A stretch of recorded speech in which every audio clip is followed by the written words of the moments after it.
بارے میں جاننا ہے کہ وہ کتنی بڑی شخصیت ہے تو اس ویڈیو کو ضرور شروع سے آخر تک دیکھیں۔ تھوڑا بڑا ضرور ہے پر اس کو سن کر ایمان تازہ ہو جائے گا۔ حضرت خواجہ معین الدین چشتی رحمۃ اللہ تعالی علیہ، القاب خواجہ غریب نواز، عطائے رسول صلی اللہ علیہ وسلم۔ کہا جاتا ہے کہ آپ کی ولادت سنجر، جو ملک ایران کے اصفہان شہر میں ہے، جو خراسان کے قریب میں ہے، وہاں 530 ہجری میں آپ کی ولادت ہوئی۔ آپ کے والد کا نام حضرت خواجہ سید غیاث الدین بن احمد حسن رحمۃ اللہ تعالی علیہ ہے، جو حسینی سادات ہے، اور والدہ کا نام بی بی ام الورا بنت حضرت سید داؤد رحمۃ اللہ تعالی علیہ ہے، جو کہ حسنی سادات ہے۔ 8 برس کی عمر میں آپ کے والد کا انتقال ہو گیا اور 15 برس کی عمر میں آپ کی والدہ کا انتقال ہو گیا۔ 544 ہجری میں ایک بار آپ اپنے پھلوں کے باغیچے میں کام کر رہے تھے، تب حضرت ابراہیم کندوزی نام کے ایک درویش وہاں آئے اور بیٹھے۔ آپ نے ان کو اپنے باغیچے میں سے انگور کا گچھا پیش کیا اور انہوں نے اسے کھایا۔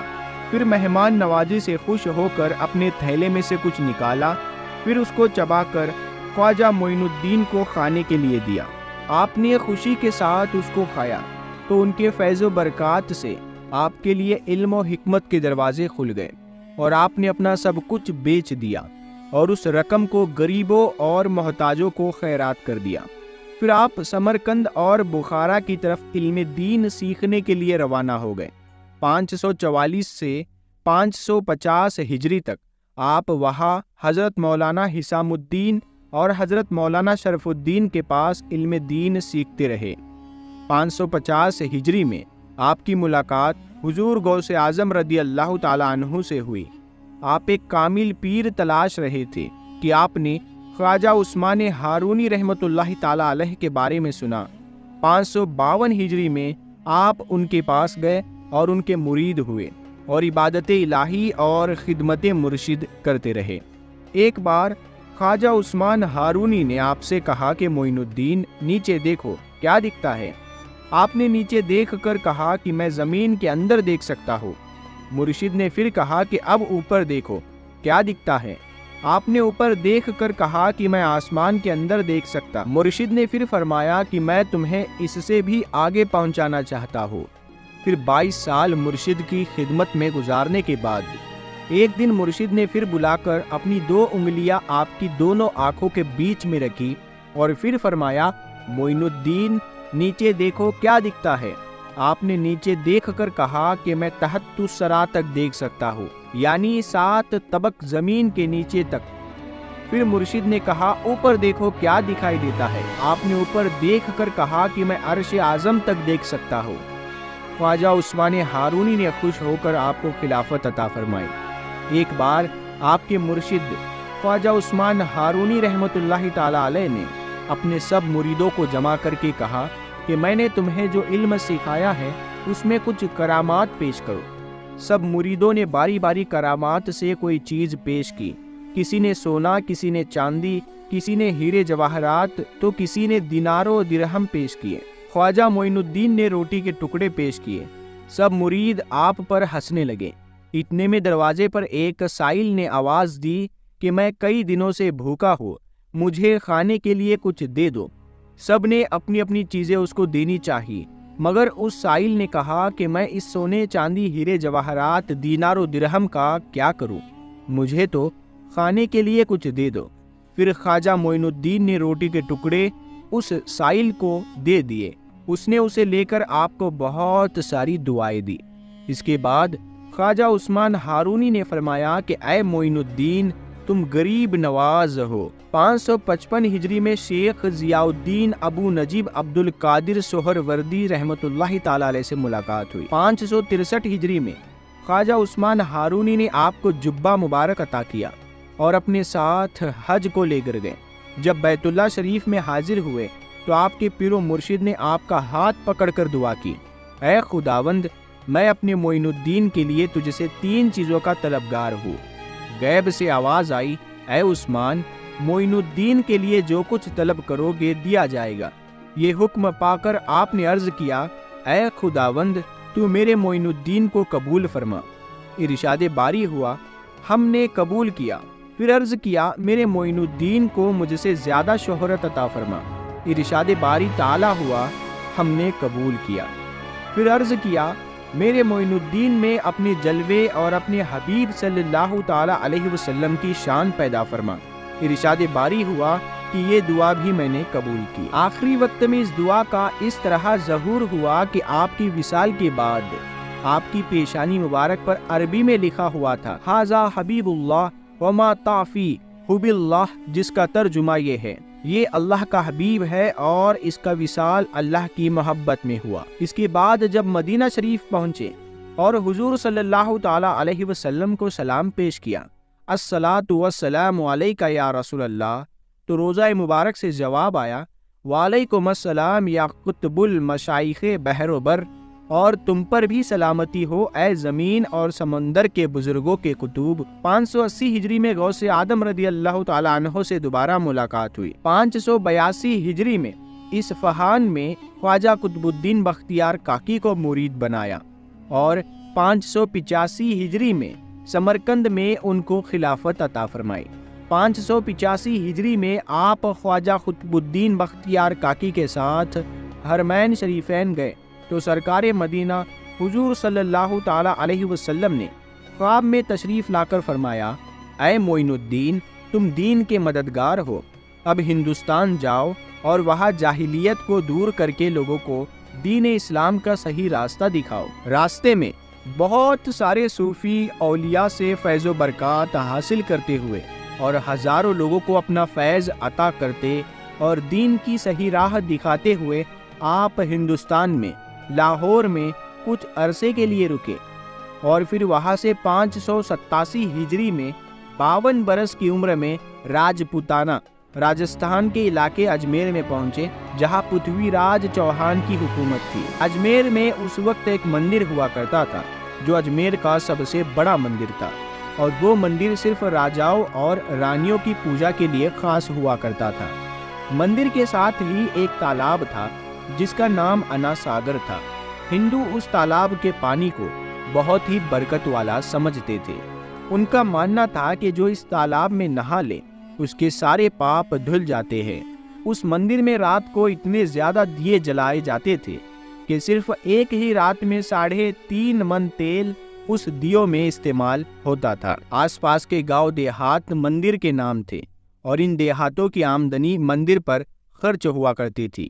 مندر میں ہزاروں نوکر تھے جن کا کام آنے والوں کی سیوا اور دیکھ ریکھ کرنا تھا، اور وہ بتایا کرتے تھے کہ کون سا بھگوان بیٹے دیتا ہے اور کون سا بھگوان صحت اور تندرستی دیتا ہے، اور کس مورتی کی پوجا کرنے سے دولت بڑھتی ہے۔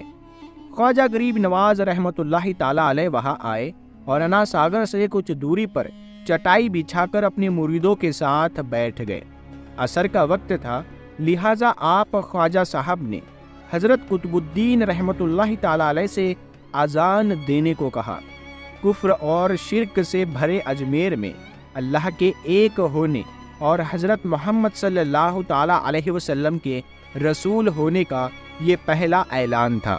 وہاں رہنے والے لوگ اسلام کے بارے میں کچھ بھی نہیں جانتے تھے، چنانچہ اذان کی آواز سن کر وہ حیران ہوئے اور اپنے گھروں سے نکل کر سب خواجہ غریب نواز اور ان کے مریدوں کو دیکھنے لگے اور انا ساگر کے پاس بھیڑ لگ گئی۔ خواجہ غریب نواز اور ان کے مریدوں نے انا ساگر کے پانی سے وضو کیا اور نماز پڑھنا شروع کر دیا۔ سب ہندو حیران رہ گئے۔ وہ سوچ رہے تھے کہ سب بھگوان تو مندر کے اندر ہیں، تو یہ لوگ کھڑے ہو کر کون سے بھگوان کے آگے جھک رہے ہیں۔ شام ہوئی تو راجا کے اونٹ جو دن میں چرنے کے لیے گئے تھے اپنے چرواہوں کے ساتھ واپس آنے لگے۔ اتفاق کی بات تھی کہ جہاں حضرت خواجہ صاحب بیٹھے ہوئے تھے وہ جگہ راجا کے اونٹوں کے بیٹھنے کی جگہ تھی۔